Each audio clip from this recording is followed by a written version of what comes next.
Muy bien, luego de este breve receso, retomamos entonces el programa de nuestro primer día. 2 jornadas. La primera jornada, ahora llegó el momento de hablar de geopolítica, de la energía de litio. Y para ello vamos a convocar a un experto internacional. Nos referimos al doctor Alfredo Jalife Rabni. Viene de México, especialista en neuroendocrinología y egresado de los Institutos Nacionales de Nutrición y Neurología y Neurocirugía. Bueno, muy buenas tardes. Un enorme placer estar aquí, invitado por el Ministerio de Hidrocarburos. Creo que se llama y minería, siempre se me olvida, ¿no? Y minería, bueno.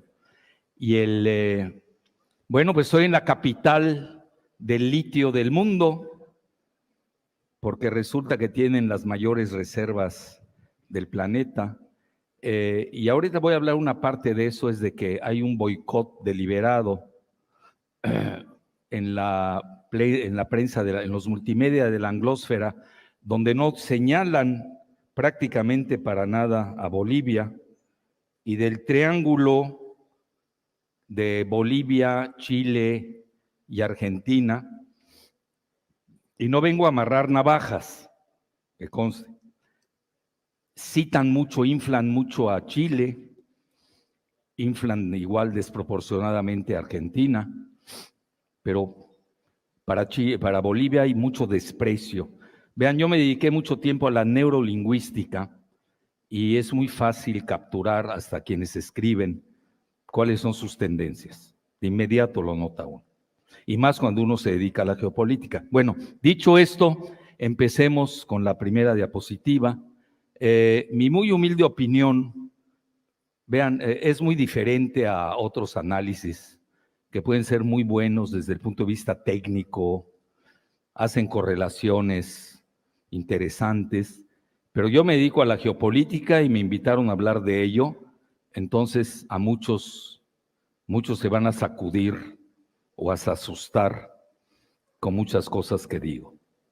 ¿Por qué? Porque además tenemos una guerra de propaganda, hay mucha intoxicación mediática, la población en general pues no se dedica a la geopolítica y está manipulada por los multimedia.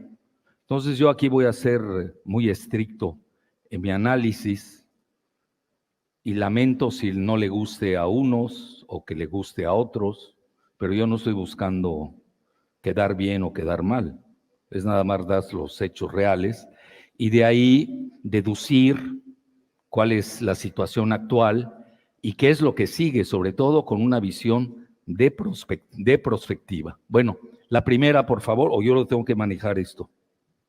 ¿Así? No sé cómo funcione, hay que me enseñen. Bueno, de todas maneras, Piro, la primera, vean, hoy hay una, se los digo con humildad y rigor, un mes antes de la guerra que los rusos llaman, vean aquí ya viene una ruptura, ¿no? Lingüística. En Rusia le llaman operación militar especial, lo que sucede entre Rusia y Ucrania. Y van ustedes a la prensa o a los multimedia del G7. Nosotros, por los que nos dedicamos a esto, tenemos que leer a los dos. Tenemos que leer las dos partes, porque somos dialécticos. Tenemos que ver la tesis, la antítesis, y ahí cada quien saca su síntesis. Entonces, obviamente para otros es una guerra. Sí, si uno se ve específicamente a la Carta de la ONU, pues sí, fue una invasión. Pero si uno se va a la historia de Rusia y de Ucrania, que viene desde el siglo IX, de este periodo después de Cristo, pues Rusia nace en Kiev, se llama Kiev Rus. Y luego, y no me voy a meter a la parte previa a la ONU, cómo se ha ido desarrollando la situación entre Rusia y Ucrania. Y si uno quiere ser estricto, son mismos pueblos originarios de los eslavos, no dije esclavos, eslavos, la etnia eslava. Pues es una guerra civil que a alguien le conviene y que la vienen atizando porque uno de los objetivos precisamente es balcanizar a Rusia. Balcanizar significa fracturar, y se han aprovechado mucho de una cuestión demográfica. Yo he seguido mucho a Biden desde hace mucho, lo sigo al presidente Biden, y en una ocasión él comentó que a Rusia era fácil ganarle con la situación demográfica. Es decir, además se está dando una guerra demográfica que no se atreve a decir su nombre y que no la propalan en los medios. ¿Y por qué razón? Porque Rusia, después de la caída de la Unión Soviética, padeció una caída abrupta en su natalidad y tenían mayor mortalidad que natalidad.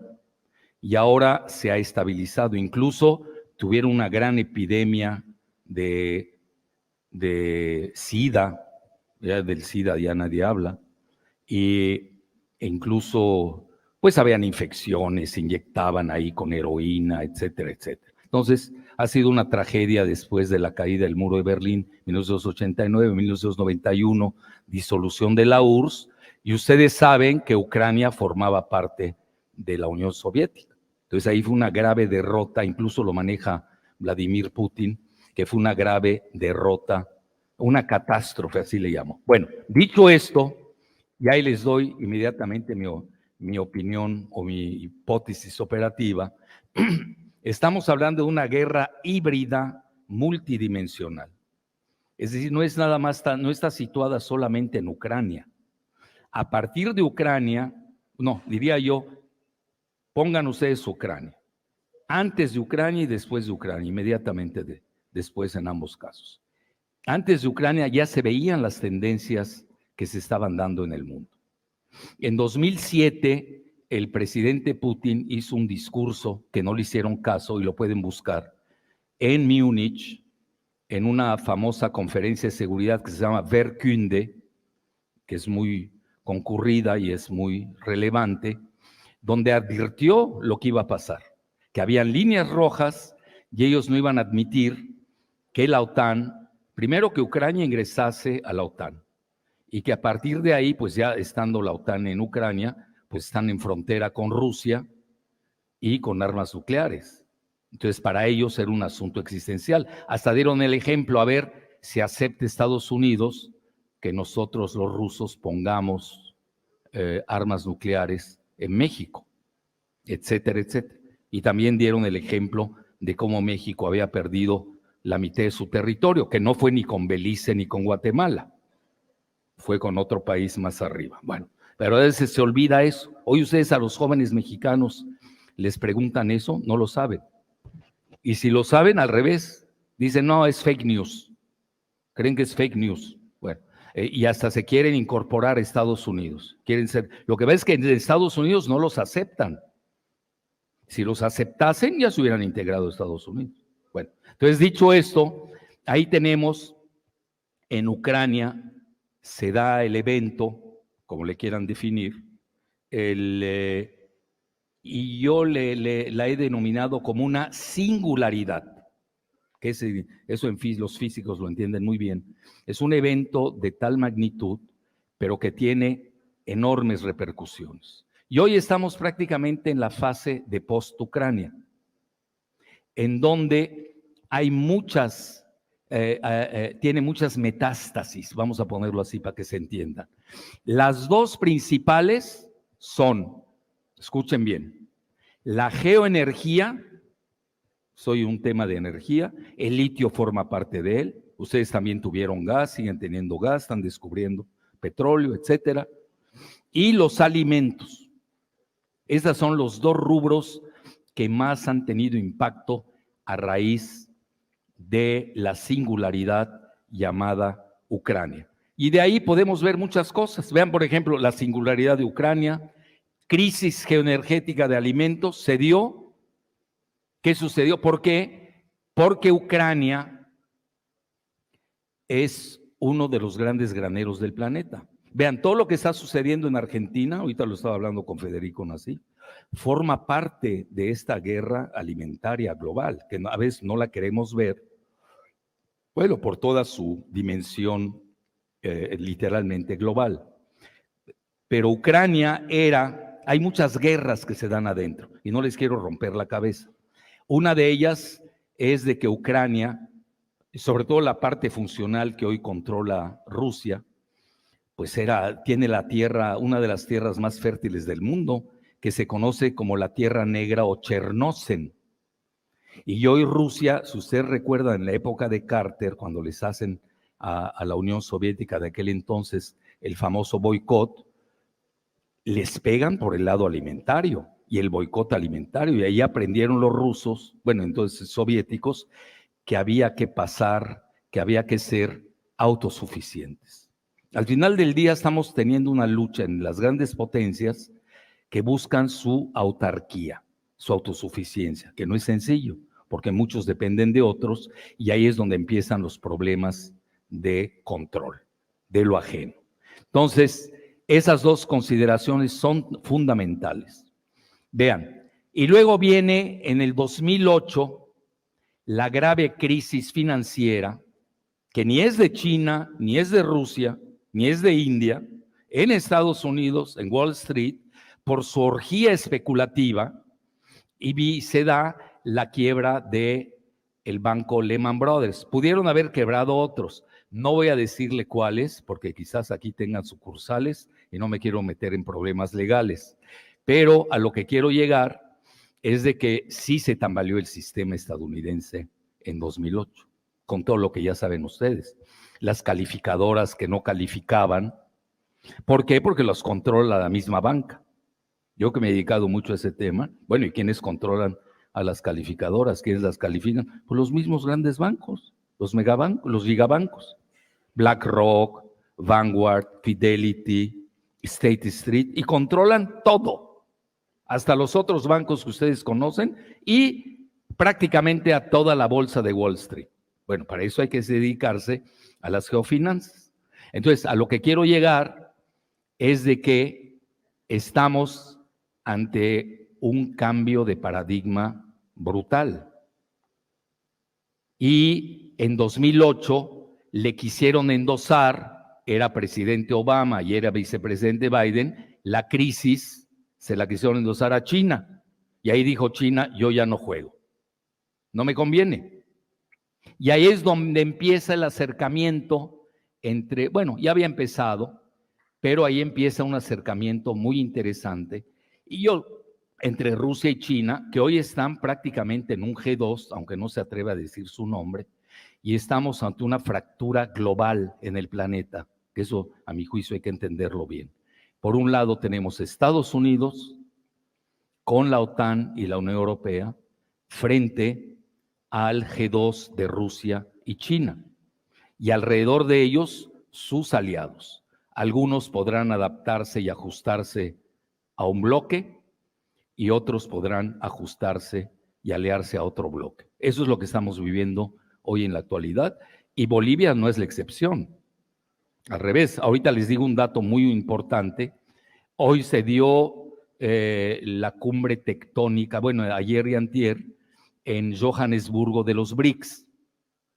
Ustedes saben, los BRICS son 5 países, habían empezado como BRIC, es un acrónimo que acuñó John O'Neill, un economista británico que hoy pertenece a Chatham House, que es un think tank británico muy importante, pero nunca se imaginó, hace 22 años que acuñó el término de BRIC, primero que se integrara luego Sudáfrica, 10 años después, y segundo, que antier había una lista de espera de los 193 países que pertenecen a la ONU, de 40 países.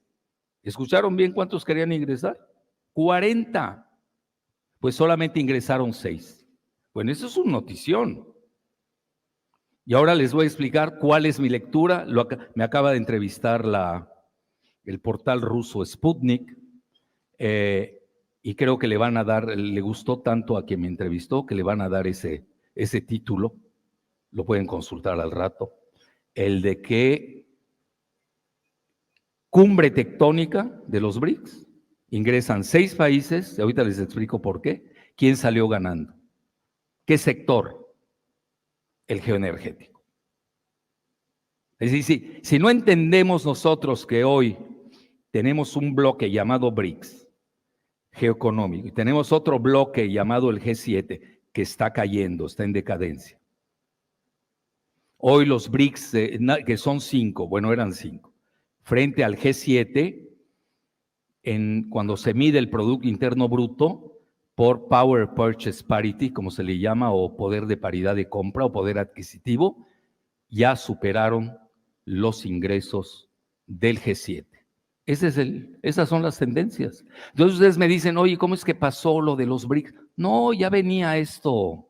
Viene desde el 2007 en el discurso de Putin en Múnich, 2008 la quiebra de Lehman Brothers y la crisis inmobiliaria de Estados Unidos, cuando China pues ya no quiere jugar a la unipolaridad estadounidense. Entonces hoy estamos ante un nuevo esquema, se cae la unipolaridad dolarcéntrica y hoy entramos a la multipolaridad desdolarizada. Nada más que aquí hay que tener mucho cuidado, porque hablamos mucho. Vean, les voy a dejar las diapositivas, porque yo creo que les gusta más que les hable así, a que les esté dando diapositivas. Ahí se las dejo con mucho gusto. No cobro derechos de autor, no hay problema. Yo no soy tan monetarista. Entonces, hay 3 tipos de desdolarización o dolarización. Hay que tener mucho cuidado cuando nos arrojamos con esta lingüística tortuosa que nos hace perdernos, porque no todos somos especialistas. Es la realidad. Y al final nosotros, ¿qué repetimos? Pues lo que escuchas en la radio con X, lo que ves en la televisión con Y, o con el loco que está en el YouTube solo, y así por el estilo. Y creamos grupos que ahora les llaman partidos, antes no sé cómo les llamaban, eran sectas, ¿no? Que no sirven para nada. Porque al final ni ellos mismos se dan cuenta que sirven al mismo amo. Desde abajo no se dan cuenta. Ahorita les voy a decir algo que muchos van a brincar. ¿Cuál es la diferencia entre Javier Milei, el argentino, ya ven la lingüística, extrema derecha, fascista, ¿ok? Con el izquierdista chileno Gabriel Boric? Y ahorita se los voy a demostrar con una pirámide, que es mi metáfora de la pirámide, y es una aportación que hago para ustedes aquí en Bolivia. En la base es cierto. Uno es de izquierda y el otro es de derecha. Y así nos los venden. Y vean a cada rato, el derecha, no, pero si no es de derecha es ultraderecha, ya es otro. Luego la izquierda. Y un día se lo comentaba al canciller de Bolivia, que le comentaba, que me lo encontré en Honduras, por cierto.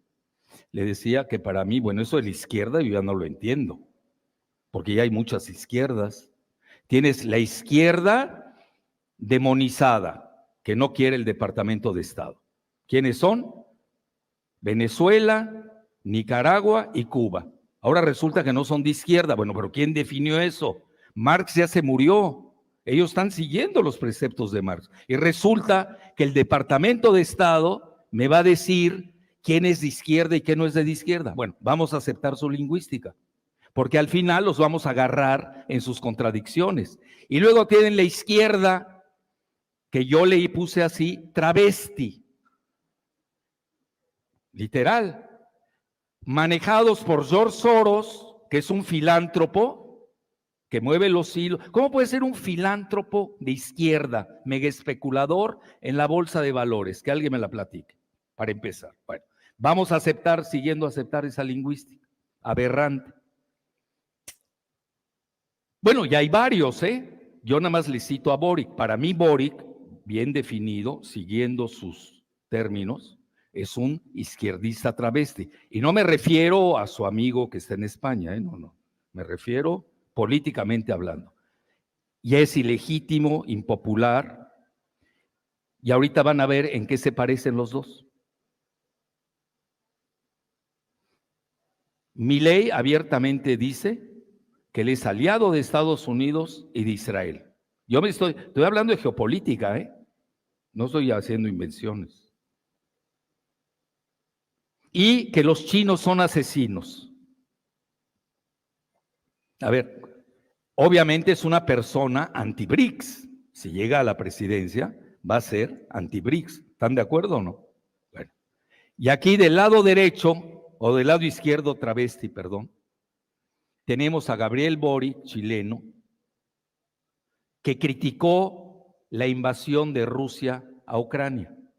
Bueno, yo estoy diciendo que no la critique o no, estoy hablando de posicionamientos, cosas reales. Es una persona que va a estar en contra de Rusia, ipso facto, ya estás en contra de ese bloque llamado BRICS. Entonces, ¿qué pasa con la pirámide? En la base tenemos dos posicionamientos, pero si ustedes siguen la pirámide y las aristas, se juntan arriba. Y Boric y Milei sirven al G7, o sirven a la OTAN, o sirven a la Unión Europea, o sirven a Estados Unidos. Y están en contra del otro bloque, que es el que tiene la fractura global regional, que lo comportan los BRICS, naturalmente, y básicamente Rusia y China. Vean cómo cambió la lingüística de abajo, cómo a la hora de la realidad geopolítica, de las tomas de posiciones políticas. Por eso ese dicho de la Biblia es muy bueno: por sus actos los conoceréis. Entonces ahorita hay mucha saliva, mucha cacofonía, hay mucho engaño, desgraciadamente, y esa parte sí se las quería decir hacia vos. Ahí está, véanlo, ahí está, la base. Vean, aquí tienen ustedes. Ahí está Boric. Ahí tienen así a Milei, o si quieren poner ahí, pónganlo donde quieran. Suben las aristas de la geopolítica y sirven al mismo proyecto. Bueno, y ahí va, me lo pidió el ministro Franklin Molina, y no es que yo quiera adelantarlo de mañana, pero lo que pasó hoy fue muy importante, creo que es más importante que toda la ponencia, donde ingresaron 6 países al bloque de los BRICS. No es poca cosa. ¿Quiénes son esos países? Bueno, mañana lo voy a desglosar. No les estoy diciendo eso para que vengan mañana, no es publicidad. Pero si pueden venir, mejor, ¿no? Para que tengamos, es mejor hablar ante un ambiente lleno que vacío. Y vean bien los países, quiénes son. Y está bien pensado. Es decir, no crean que es un proyecto de un capricho que nació en Johannesburgo, Sudáfrica. Lo vienen trabajando desde hace mucho. Y tienen un objetivo, y tienen horizonte geoestratégico, y van hacia ello, y lo estamos viendo. Si alguien me dice, bueno, a ver, resume en 2 frases qué pasó. Gana el petrodólar y pierde el petrodólar. Ya si les gusta algo así, tajante desde el punto de vista periodístico, pero obviamente es más complejo que eso. Toma tiempo, no se dio lo que muchos pensaron, que los BRICS iban a lanzar su nueva divisa de los BRICS apuntalada, pero vean por qué, por materias primas. ¿Y cuáles son? Curiosamente, los hidrocarburos, el oro, la plata. Quizás ustedes pónganse a pensar al litio, no lo sé, etcétera. Entonces, no se dio esa parte porque también están jugando los 3 grandes que juegan en el Olimpo, que son Rusia, China, China y Estados Unidos, pues también, digo, son potencias nucleares y tampoco quieren llegar a una tercera guerra mundial. Bueno, aparentemente, pero puede suceder un accidente y... Amigo, me preguntan, ¿crees que va a haber tercera guerra mundial nuclear? ¿Saben qué les digo? Duerme tranquilo, ni te vas a enterar. ¿Por qué andas perdiendo el tiempo ahí? Cuando suceda, ni cuenta nos vamos a dar. Y van a aniquilar a todo el planeta. Entonces, hay que tener mucho cuidado. Y ante esa situación, les iba a decir los 6 países. Bueno, lo digo así por bloques. Egipto, Etiopía, del lado de África, Del lado de, bueno, Brasil apuntaló a Argentina. Y vean, lo estaba hablando también con Federico, porque él es argentino. No asistió el presidente de Argentina a la cumbre en Johannesburgo. Su ministro de Economía, Massa, estaba negociando 7.500 millones de dólares con el FMI, es decir, para que lo sigan pues estrangulando literalmente, porque no salen de ese esquema. Muchos no se preguntan, bueno, ¿cómo es que Argentina, teniendo todo, les va tan mal? Bueno, porque es un gran botín Argentina. Se lo están peleando las superpotencias. ¿Ustedes creen que ante esas condiciones, sabiendo que puede ganar Milei o que trae maridaje, lo digo en el sentido de los vinos argentinos, con Patricia Bullrich, que al final de cuentas sirven al mismo amo arriba? Usen la metáfora de la pirámide y nunca se van a equivocar. Sí, porque estás viendo intereses. Y los mismos intereses, si quienes los controlan, pues son los mismos. Ergo, ¿para qué pierdo mi tiempo? Entonces, ¿ahí qué sucede? No asiste nadie de Argentina y lo apuntala Brasil. Estaba leyendo hoy un reporte, también lo apuntala China e India.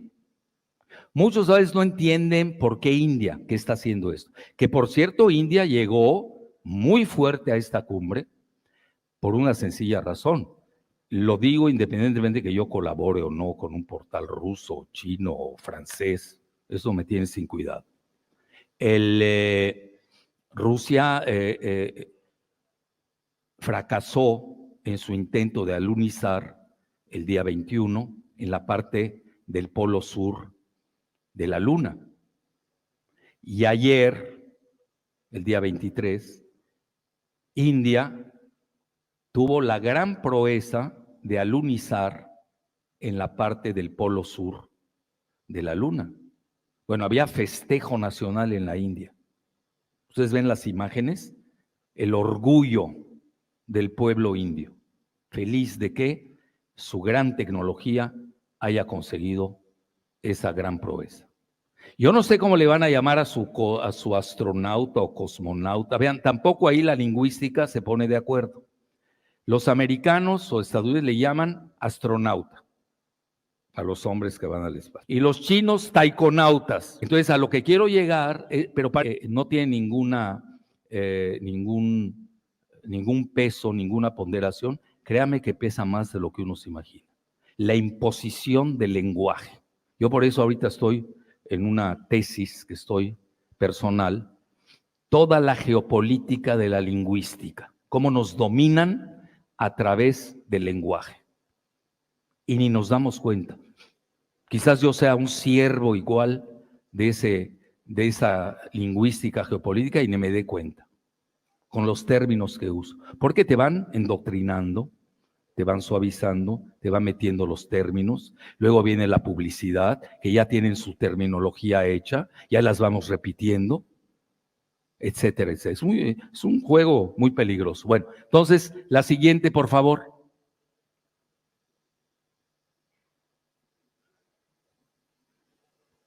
Bueno, me faltaban los países.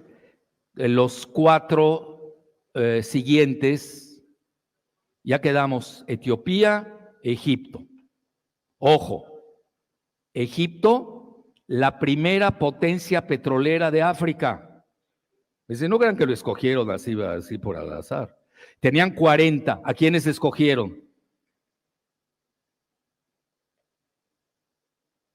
Luego, Etiopía, ahorita voy a abordar esto, es por la cuestión alimentaria, pero tiene otras connotaciones geopolíticas muy poderosas.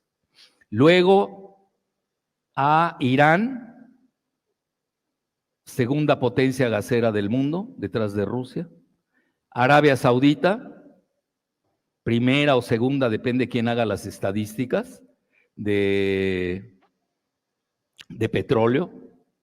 Y Emiratos Árabes Unidos, potencia también petrolera en el Golfo Pérsico. Vean rápidamente. 4 países del Medio Oriente. Irán, Arabia Saudita. China acaba de concretar un acuerdo después de 7 años que tenían de diferendos, los dos. Emiratos Árabes Unidos, que es un bastión importante en las finanzas. Irán está sancionado por ese bloque occidental, pero lo que son Arabia Saudita y Emiratos Árabes Unidos, todo lo contrario. ¿En qué está pensando quien está manejando el BRICS o quien sea obviamente que hay ideólogos detrás, pues están pensando en el nuevo banco de los BRICS, que se llama el New Development Bank, el nuevo banco de desarrollo, que lo dirige Dilma Rousseff, una ex presidenta de Brasil. Es decir, la importancia del juego de Brasil. Y sí, vean ya, antes se me pase, van a decir, Bolivia aplicó, ¿por qué no la aceptaron? Yo no digo que no la aceptaron, pues no hubo tiempo, no podían meter a más, pero manda una señal muy fuerte Lavrov, que era es el representante de Putin en la cumbre tectónica de Johannesburgo, y se reunió con el presidente Arce. Interesante. ¿Qué viene el año entrante? Viene la 16ª cumbre de los BRICS en Kazán, K-A-Z-A-N. Es la tercera ciudad más importante de Rusia después de Moscú y San Petersburgo. Vean cómo hay que ver todo eso para ir atando cabos en esta cuestión de la geopolítica.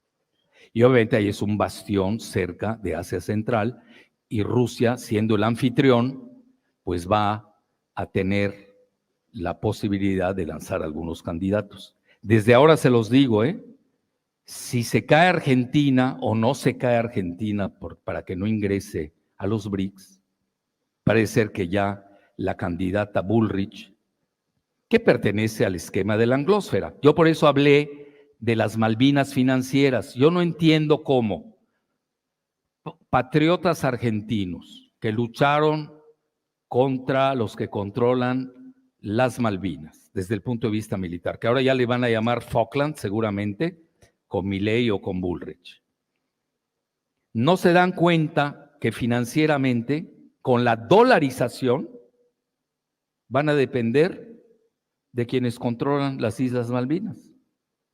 Y yo hice una declaración que ha gustado mucho. Bueno, está muy dividida Argentina, pero tuvo mucho impacto.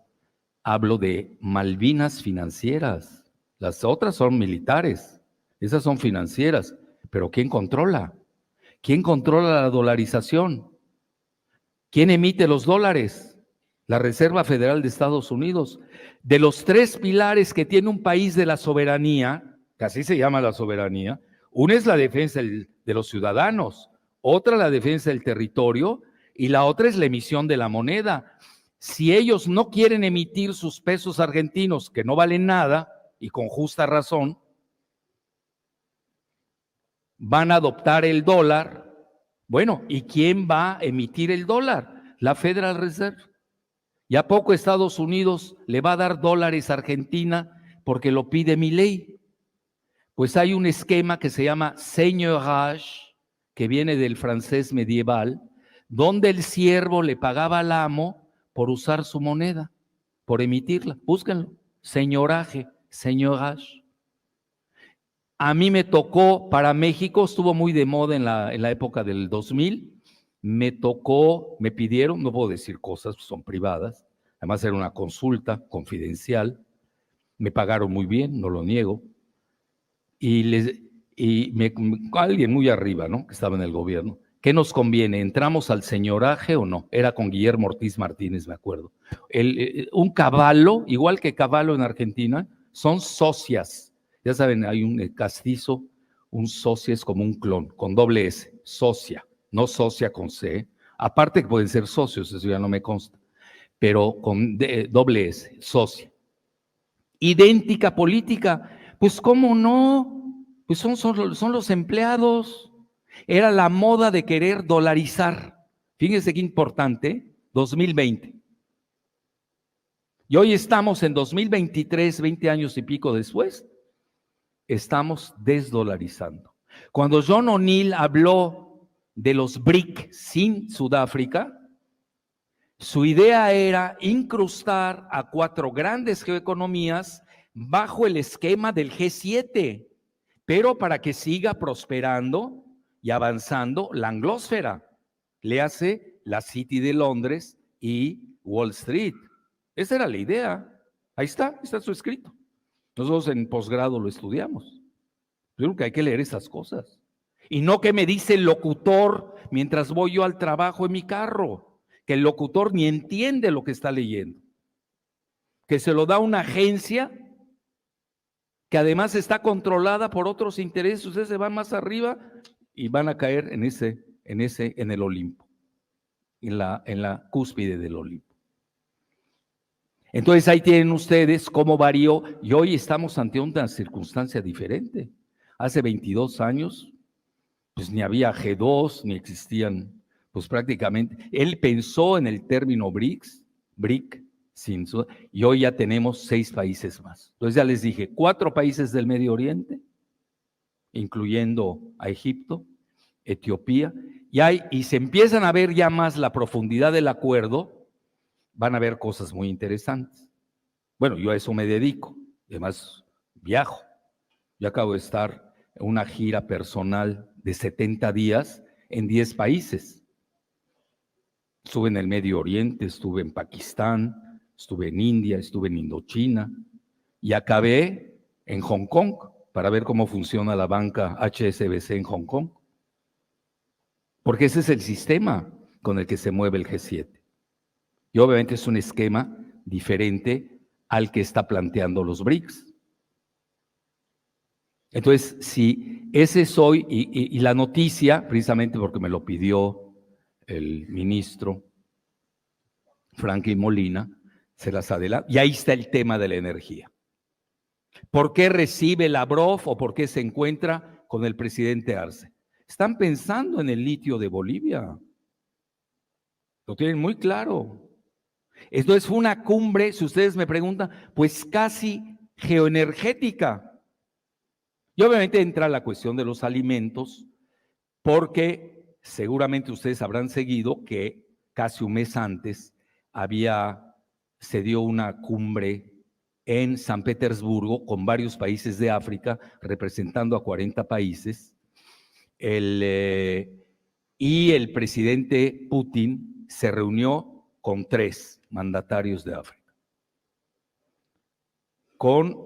Siempre me olvido su nombre, Ramaphosa creo que se llama, presidente de Sudáfrica, con el primer ministro de Etiopía y con el presidente egipcio Sisi. Entonces, para que vean que sí hay todo un horizonte geoestratégico detrás. Y si se van más a ver en profundidad y ven ustedes bien, vean un mapa. Arabia Saudita es un país, yo no diría bioceánico, porque no se presta esa palabra, pero sí, yo diría bigólfico. ¿Por qué? Da al Golfo Pérsico, donde está el famoso Estrecho de Hormuz, y no es gratuito que Estados Unidos, Francia y Gran Bretaña ahí tengan enormes bases militares con soldados. No creo que estén de turistas, ¿no? En Qatar. Y luego tienen ustedes el Mar Rojo, que da de la otra parte, frente a Egipto, pero es parte de Arabia Saudita. Y Etiopía la mutilaron con Eritrea y da también al Mar Rojo, y ahí tienen lo que se llama la Puerta de las Lágrimas, así se llama, que es un estrecho que en árabe se llama Bab al-Mandab. Fundamental, porque ambos salen al Océano Índico. Y cierro esta parte. Hay un grupo o un eje geopolítico que se llama IPSA, I de India, B de Brasil y SA de Sudáfrica. Conectados, vean, el Atlántico Sur, Brasil, conectado a Sudáfrica, y Sudáfrica conectado a India. ¿Cuál es la gracia de Brasil? Petróleo y alimentos. La máxima potencia de Latinoamérica. Bueno, ahí tienen ustedes un resumen. Ahí me comí cuarta hora de mi ponencia, que iba a ser mañana, la voy a explotar más. Bueno, ahí lo tienen, véanlo. Factor geoenergético, 3 potencias, etcétera. Multipolaridad, desdolarización y el binomio geoenergético geofinanciero. Y ahí les va lo de las 3 dolarizaciones. Primero, en estos momentos, y eso es real, y sobre todo con la primera materia prima del mundo, que es el petróleo, si uno mide que ya los intercambios en el mundo han variado y que ha disminuido el dólar y que el yuan empieza a crecer, pues sí, uno puede decir, quizás sea muy fuerte la palabra desdolarización, pero sí se está dando esta tendencia y hay datos duros, pero no es así tan dramático tampoco. Tampoco hay que exagerar. Con este golpe de los 6 países, ahí sí, si yo fuera Estados Unidos, ya se estaban preocupando, no crean que no se estuvieran preocupando, ya se estaban preocupando. Pues sí pensaría mucho más qué está sucediendo. Por ejemplo, el mes pasado, o este mes, Vicky Nuland, la subsecretaria de Estado, fue a Sudáfrica a leer la cartilla. Sí, ella no fue a jugar.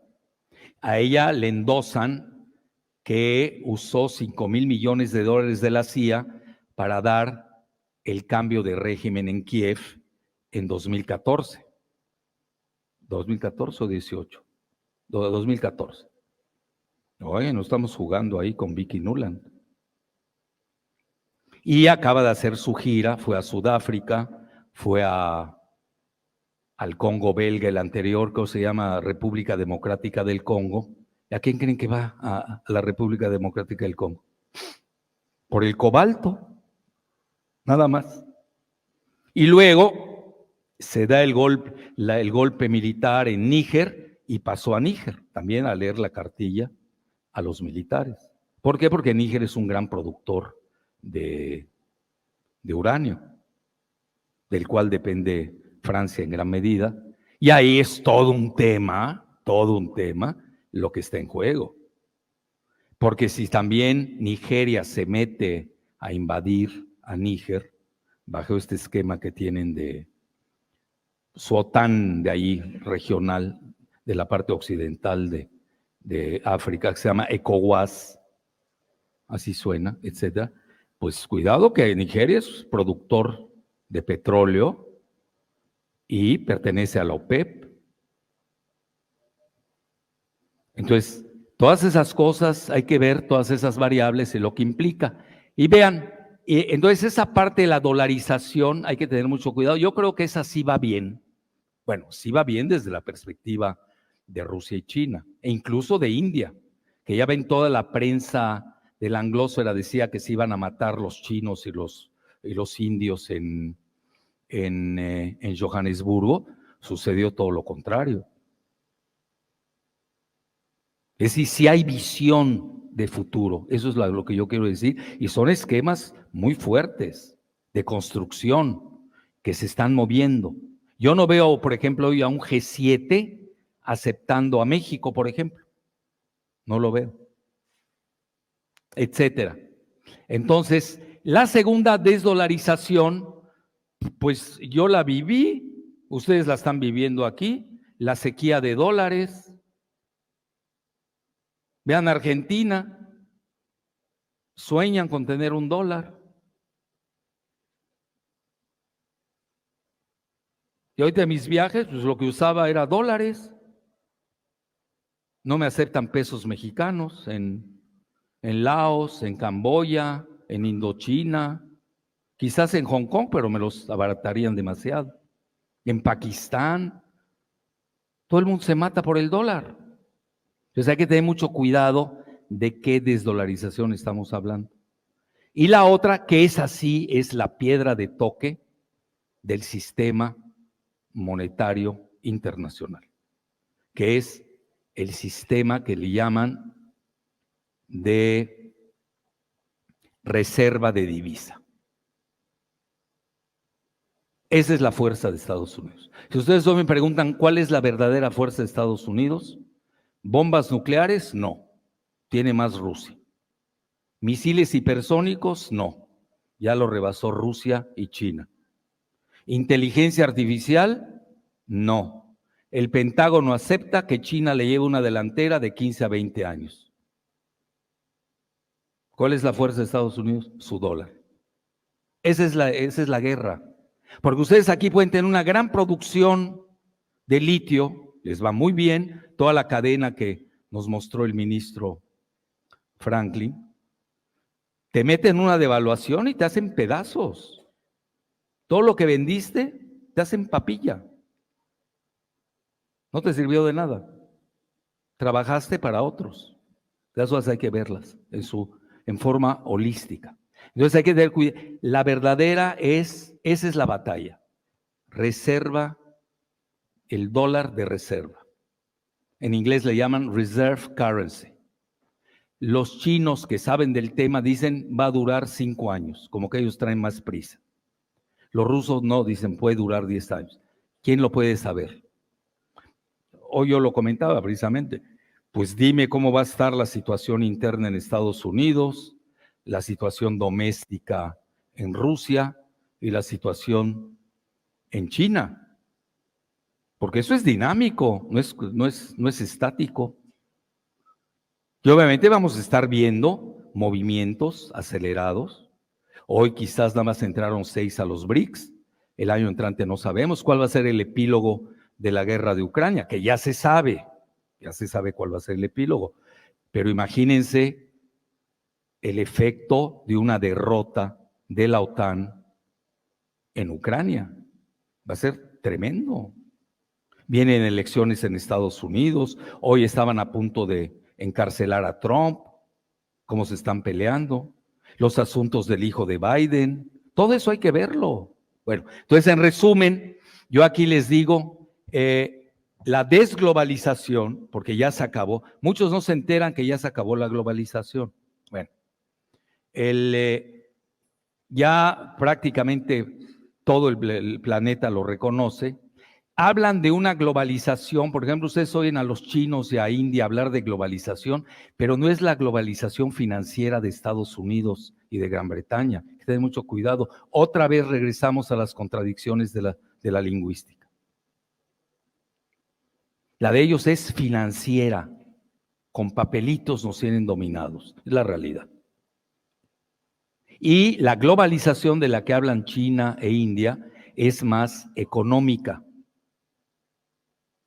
Entonces hay que saber diferenciar también esos términos, pero hoy ya estamos en la fase de desglobalización con regionalismos en medio de una fractura regional en el planeta entre dos bloques, uno liderado por Estados Unidos y el otro por el G2 de Rusia y China. Súmenle a Estados Unidos la OTAN y la Unión Europea. Entonces, a ver, la anterior, por favor, la que me estaba gustando.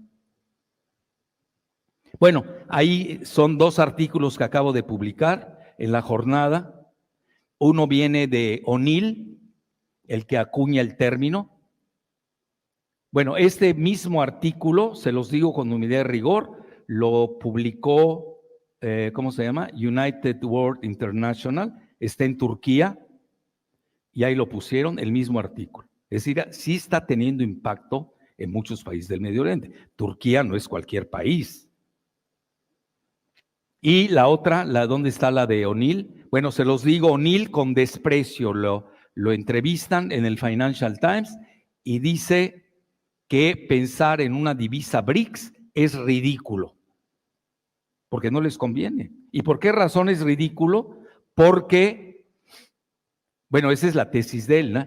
Dice, no pueden tener, eran los 5 bancos de los BRICS, tener 5 bancos centrales con políticas divergentes. Bueno, obvio, si van a seguir la misma tónica de la Unión Europea, pues sí. Pero si siguen otra tónica, pues vamos a ver en qué va eso, ¿no? Pero sí la ve con desprecio. Y ahí viene la más, esta era la que les decía, el economista británico Jim O'Neill, que acuña el término BRICS, vea, el 20 de agosto, apenas unos días, ridiculiza la divisa BRICS. Bueno, en realidad no se dio. Si nosotros vemos las resoluciones de ayer, no se dio. Lo único que estimulan es a que los países usen sus reservas nacionales, que ya empezaron. Y hay un mecanismo que se llama swap, de intercambio, como los bancos centrales de China estaban apoyando al de Argentina para pagar en sus dólares al FMI. Hágame el favor, qué mundo. Bueno, y luego tienen, este es el del domingo, esa es la famosa Nuland, que es de origen ucraniano, por cierto, arremete contra la desdolarización. Pues no les conviene, porque le están pegando al talón de Aquiles de la anglósfera, ese dólar, pero no el dólar comercial, que obviamente se está acelerando con el ascenso del petroyuan frente al petrodólar. Y es todo un tema. Y luego Trump alerta al ocaso del dólar. En el mismo país, un expresidente, lo acaba de decir la semana pasada, dice, nos van a vapulear con nuestro dólar. En el mismo país así lo están viendo. Y Vicky Nuland arremetiendo contra... Bueno, ¿esto qué les dice? Pues que vamos a tener muchas guerras regionales, desgraciadamente. Y si me voy ahora, no sé cuánto tenga de tiempo, para meter la parte del litio y de Bolivia, para irme rápido, a ver si nos vamos ahí para que las encuentre, por favor, si alguien me ayuda. Bueno, aquí se los digo rápido, vean, hay un artículo que, bueno, hizo una serie, se los digo de memoria, hay una serie que hizo Financial Times, que obviamente pertenece a la monarquía globalista neoliberal, es el portavoz. Si uno se quiere enterar cómo piensan, pues hay que leer al Financial Times. Yo les garantizo que los BRICS no duermen sin haber leído el Financial Times.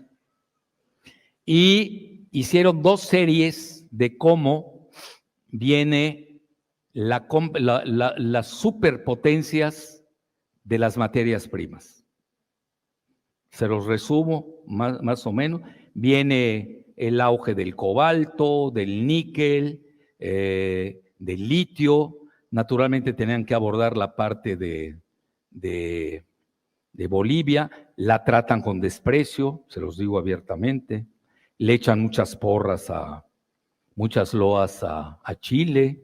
Argentina incluso comentan que a pesar de toda la desgracia que vive Argentina, la parte del litio es como un paraíso, un oasis. Vive en un fractal. Incluso, hay que decirlo abiertamente, ahí las empresas estadounidenses les va viento en popa. No sé, que alguien me corrija, parece ser tienen 23 provincias y cada quien juega con sus recursos ad libitum, y más que nada, pues sí se ha visto grandes inversiones. De ahí la ministra, no sé, de petróleo o de litio, no sé cómo o de minería de Argentina, comenta que ellos no están viendo una OPEP del litio. Vean, al final del día, lo que me dejó a mí ese artículo de la serie que hizo el Financial Times es que están en contra de una cartelización del litio, que era una idea que se estaba manejando aquí en Bolivia, que antes se había manejado. Yo cuando vine hace años a Bolivia, la moda era hacer una OPEP del gas, cuando ustedes producían mucho gas. Ya luego como que ya amainó esa idea. Luego el año pasado, que vine invitado también por el Ministerio de Hidrocarburos de Energía y Minería, también oí ahí la tesis de que se estaba pensando en un cártel del litio o algo así parecido. Bueno, el Financial Times abomina la idea de un cártel del litio. Pero vean, se los digo más fácilmente, no con esta ubicación de los BRICS, nada más con lo que les comenté. Presidente Arce reuniéndose con Lavrov en la cumbre de Johannesburgo y queriendo adherirse a los BRICS. Tienen ustedes Argentina, que prácticamente su fractal a nivel del litio, pues es proestadounidense. Y Boric, pues ya para qué digo más, si odia a Rusia, y es anti-BRICS. Entonces, ¿cómo bajo? ¿Qué cártel? ¿Con quién lo vas a hacer? En el vacío. El triángulo famoso, que ni es triángulo, porque Perú, ahí la discriminan, no pone sus reservas reales de litio. Y ya vieron lo que pasó en Perú. Es decir, dense cuenta, ustedes no tienen salida al mar en Bolivia. No los quiero asustar, pero sí tienen un cerco paulatino. Nada más tienen Brasil. No estoy incitando a que se tiren a los brazos de Brasil. Yo nada más estoy viendo el mapa, la geografía y posicionamientos geopolíticos, posturas reales. Eso es importante. Sí, a veces no lo vemos. Y si ustedes me piden, bueno, ¿cuál es la vulnerabilidad de Bolivia? Que ahorita me lo estaban preguntando a cada rato. Bueno, pues todos los países tienen vulnerabilidad. Yo siempre he visto, desde que he venido a Bolivia, que su vulnerabilidad es no tener una fuerte banca nacional. Quizás una banca de litio. ¿Qué van a hacer cuando tengan todos los grandes recursos de litio? ¿Cómo se manejó el petróleo? ¿Por qué la OPEP fue exitosa? Eso también hay que ver. Bueno, manejaron fondos soberanos de riqueza. Noruega, que no es de la OPEP, es todo lo contrario, anti-OPEP, manejaban fondos soberanos de riqueza.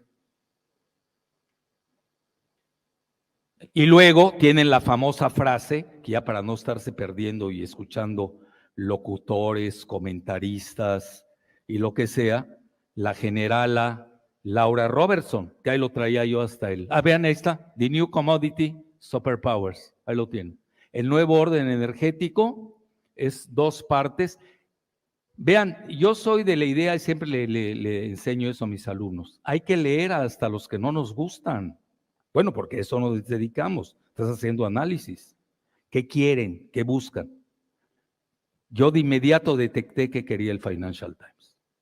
No crean que perdí mucho tiempo, además lo leo desde hace mucho. Y vean, y luego la segunda parte, que esa ya la saben de memoria, cómo China está dominando hoy la tecnología de la energía limpia. Bueno, eso de limpia a mí me mata de risa, ¿no?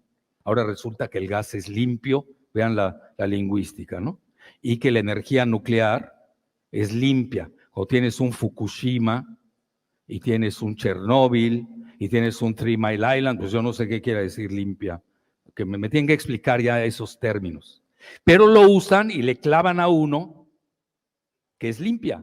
Y a Indonesia le dejan producir la mayor parte del carbón porque conviene geopolíticamente y nadie dice que está usando pues lo que se denomina la energía más sucia del planeta, que es el carbón, que lo sigue usando Estados Unidos y lo sigue usando China.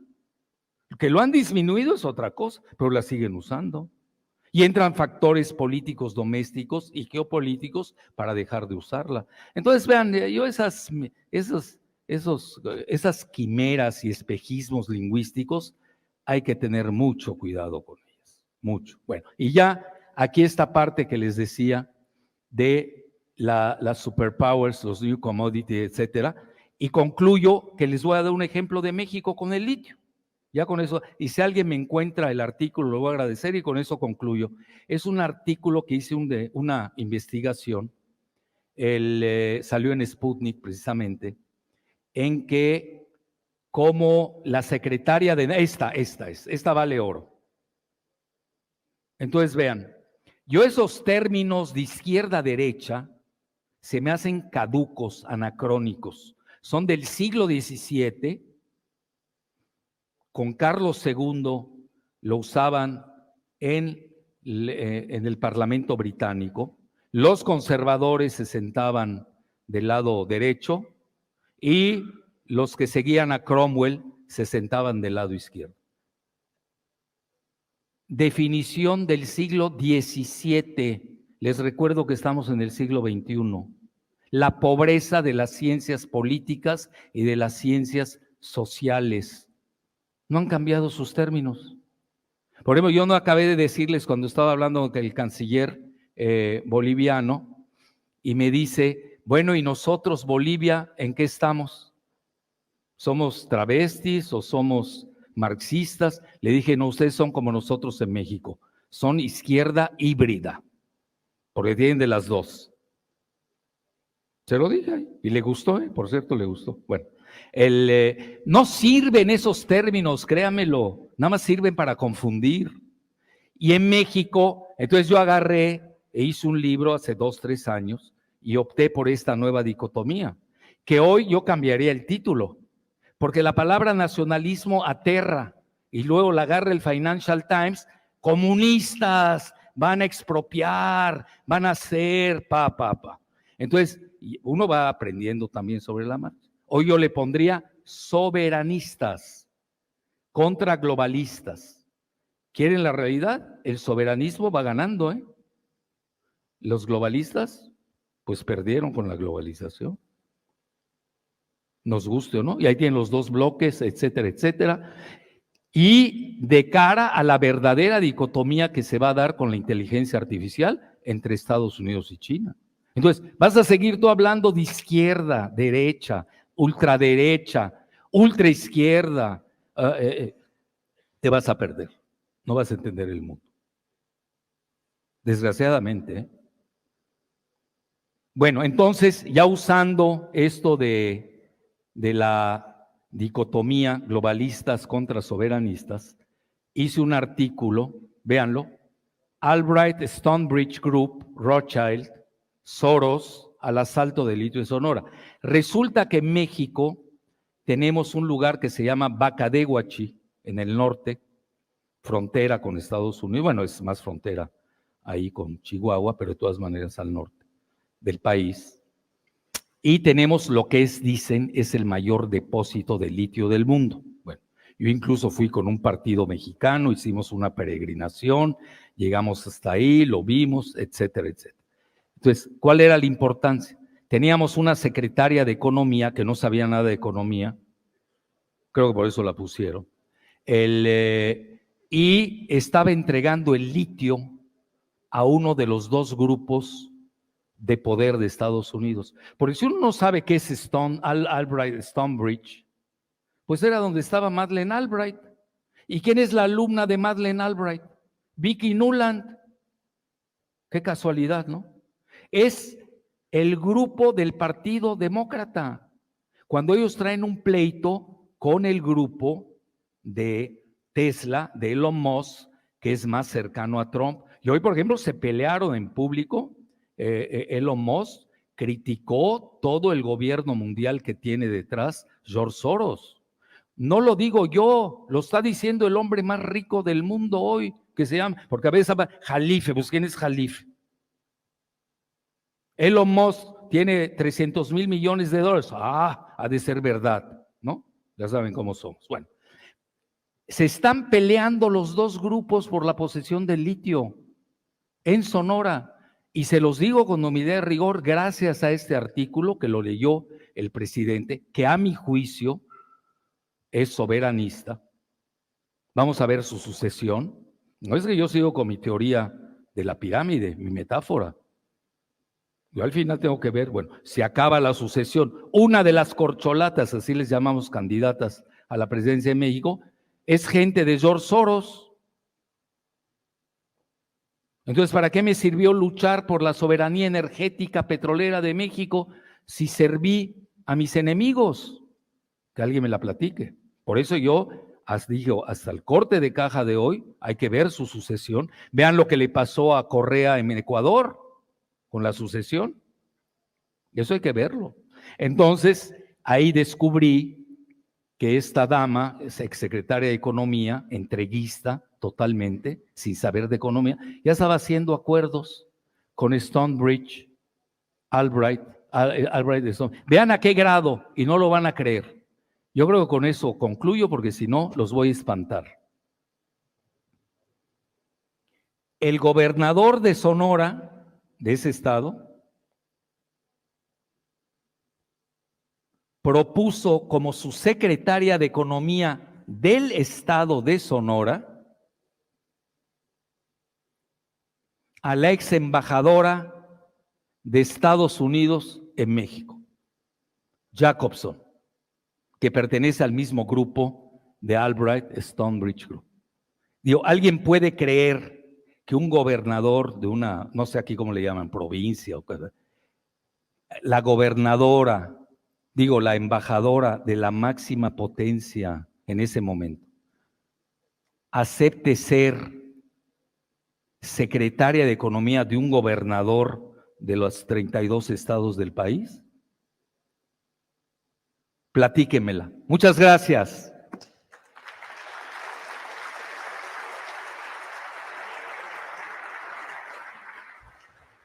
Muchísimas gracias, Alfredo Jalife, con el análisis ya anunciado de la geopolítica, de la energía del litio.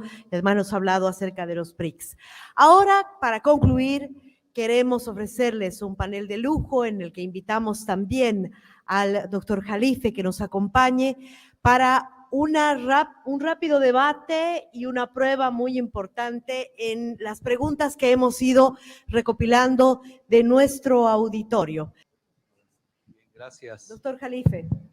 Bueno, sí existe una crisis energética global, pero con matices.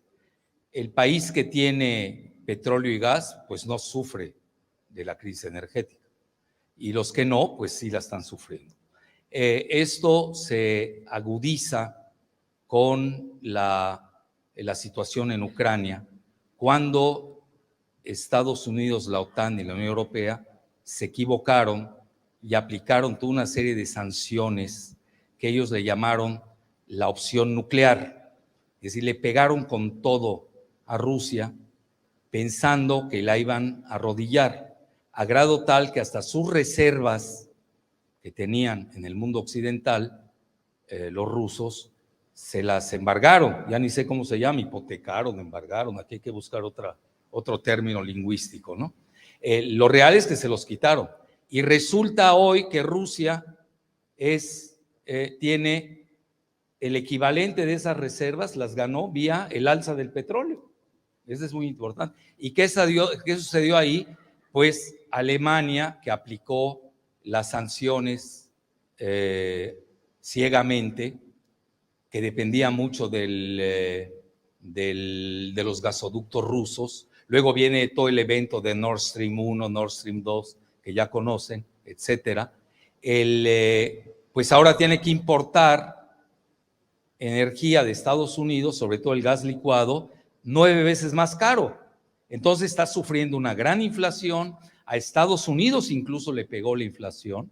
Hoy véanlo cómo está. No está amainando la inflación.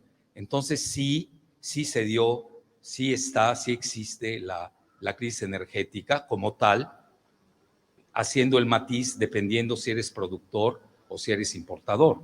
Y a nivel de los fertilizantes también afectó, porque mucho de ello proviene de todo lo que es los fertilizantes, pues naturalmente esto también ha impactado en la crisis alimentaria que va de la mano. Al final del día estamos viendo una triple crisis: la energética, la alimentaria y la financiera. Doctor Jalife, nos preguntan, ¿cómo nos unimos y cuáles son las amenazas? ¿Cómo nos aliamos? Bueno, hay que unirse con los afines y desunirse con los desafinados. Así de fácil, ¿no? Y aquí no hay, y no caigamos mucho en esto de izquierda a derecha, porque vamos a enloquecer y vamos a acabar aliándonos con los enemigos.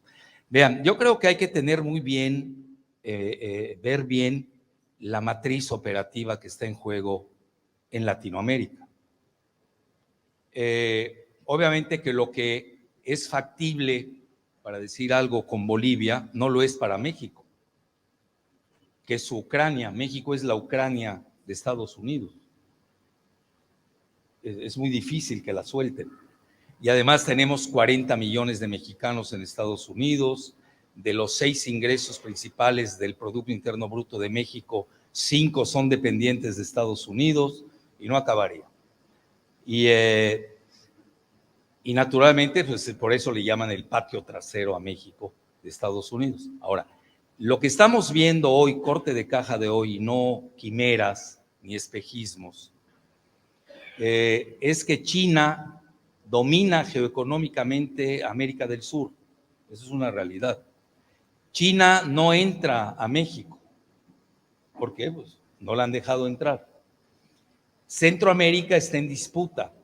Todavía hay 2 países de Centroamérica, Belice y Guatemala, que acaba de tener su elección, que tienen relaciones con Taiwán.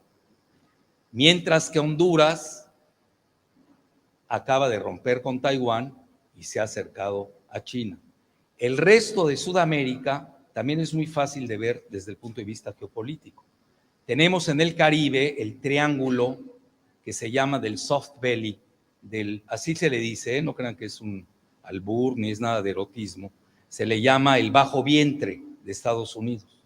Y no es gratuito que Rusia haya apostado tanto en Venezuela, en Nicaragua y en Cuba. Eso es una realidad. Con esa izquierda demonizada, no políticamente correcta.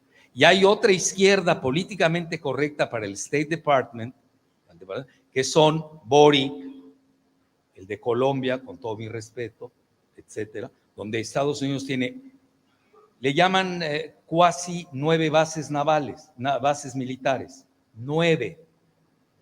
El problema con Ecuador, ¿cuál es? Que Correa le cerró su base militar de Manta a Estados Unidos. ¿Cuál es el problema con Perú? Pues la gran presencia que tenía China. Está muy claro lo que está pasando en Latinoamérica. Y tenemos por otro lado un gigante, que es el brasileño, principal potencia geoeconómica, mayor número de población, y miembro de los BRICS, donde también estamos asistiendo a una fractura con sus fallas tectónicas. Yo la estoy viendo muy clara en Argentina, la falla tectónica. Es decir, se están disputando los BRICS y el G7 o la OTAN o la Unión Europea o Estados Unidos, como le quieran llamar, pero al final de cuentas es Estados Unidos, para no estar perdiendo el tiempo.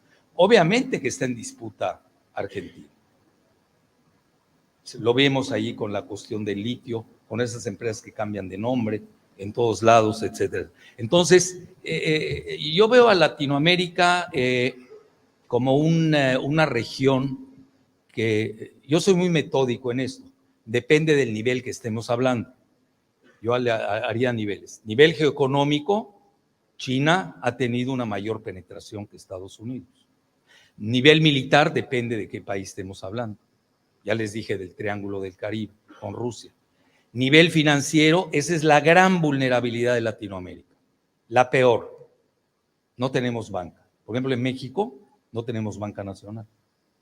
Somos dependientes totalmente de Estados Unidos. Ahora, ¿por qué se devalúa el peso argentino en forma estrepitosa? ¿Y por qué en México tenemos una de las divisas más fuertes del mundo que se llama el superpeso? ¿Qué hicimos en México? ¿Qué inventamos? Nada. Se dio un giro geopolítico interesante, que México tiene un tratado, antes era de libre comercio, Trump nos arrodilló, tuvimos que firmar uno nuevo, más ad hoc a sus intereses de Estados Unidos, que hoy se llama TEMEC, Tratado México, Estados Unidos, Canadá, pero ahí viene la otra parte de la desglobalización, porque Estados Unidos tampoco tiene muchos lugares en el mundo en donde invertir. Y ahí está el famoso paper, el documento que saca BlackRock, Doctor Jalisco. el mayor, sí, ya, un minuto, el mayor banco del mundo, donde dice, vámonos al nearshoring. La globalización era offshore, y hoy la desglobalización es nearshoring. Entonces México se vuelve un polo de atracción de inversiones donde entran capitales foráneos, o se llama Foreign Direct Investment, inversión directa extranjera, y además tienen las remesas que vienen los mexicanos. Muy sencillo, la geopolítica, la geoeconomía, las geofinanzas nos están dictando el devenir del mundo. Mi consejo muy personal, júntense con los afines y aléjense de los desafinados. Ministro, ¿cuál es la política, las estrategias de integración energética para Bolivia? Bueno, la integración siempre va a tener barreras y en el caso de la integración energética… Seguridad energética versus la soberanía energética. Vuelvo a repetir, seguridad energética versus la soberanía energética, ¿cuál es el camino a seguir? Y ahora me gustaría darle la palabra al profesor Jalife. Depende del país, son cosas, depende del grado de militarización. No es lo mismo una seguridad energética de Rusia con 2,000 y pico de ojivas nucleares, con su soberanía energética que sí la puede aplicar, a países que son dependientes. Por ejemplo, en el caso de México, que tenemos que importar gas de Estados Unidos y exportamos a Estados Unidos el petróleo. Y independientemente sea usando esos términos que a mí me disgustan de izquierda a derecha, porque no les encuentro ni pies ni cabeza, de que sea el gobierno de izquierda o de derecha de México, porque tenemos una realidad geopolítica. Y si no, le dan un golpe de Estado al presidente en turno y se acabó. Entonces, la soberanía energética, eso lo platicamos la vez pasada aquí con Bolivia, también que tiene esta riqueza el litio, y los dos faltantes que yo vería, para ser específicos, era de que un banco del litio, finanzas del litio, tienen que pensar bien eso, esa es mi muy humilde opinión. Y la otra, no estoy incitando a la militarización de Bolivia, pero tienen que cuidar su litio. Y no lo van a cuidar conmigo o con los que estamos aquí sentados. Eso se cuida, pues como se cuidan las riquezas. Arabia Saudita y Estados Unidos. ¿De dónde nace el petrodólar? Cuando Roosevelt le da garantías a Arabia Saudita de proteger su producción petrolera a cambio de que usen los dólares y conserven los dólares, y ahí nace todo el concepto del petrodólar.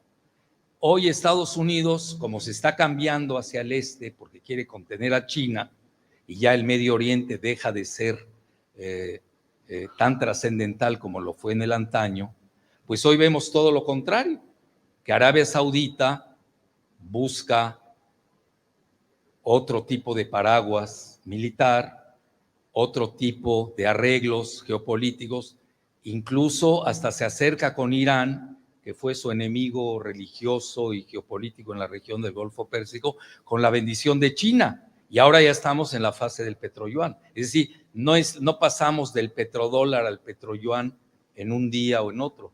Pero lo ideal sería la autarquía, que la soberanía energética lleve a la seguridad nacional.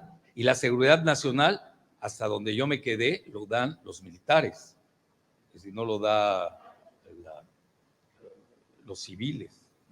¿Y qué países cumplen ese requisito? Si nos damos cuenta, muy pocos. Tomando el recaudo de que cuando hablamos, por ejemplo, de recursos como el litio, para que el litio ingrese a la seguridad energética, es decir, al régimen energético propio de un país, se tiene que dar un montón de factores. Por ahora es un producto primario exportable que puede producir ganancias. Para producir baterías de litio en el exterior, quizás, y además para acumulación. Mientras eso no suceda, sigue siendo un saldo exportable. Quiero decir que eso es un desafío igual enorme, desarrollar la industria del sector primario realmente con tecnología propia, es decir, ahí la parte de la soberanía es muy importante.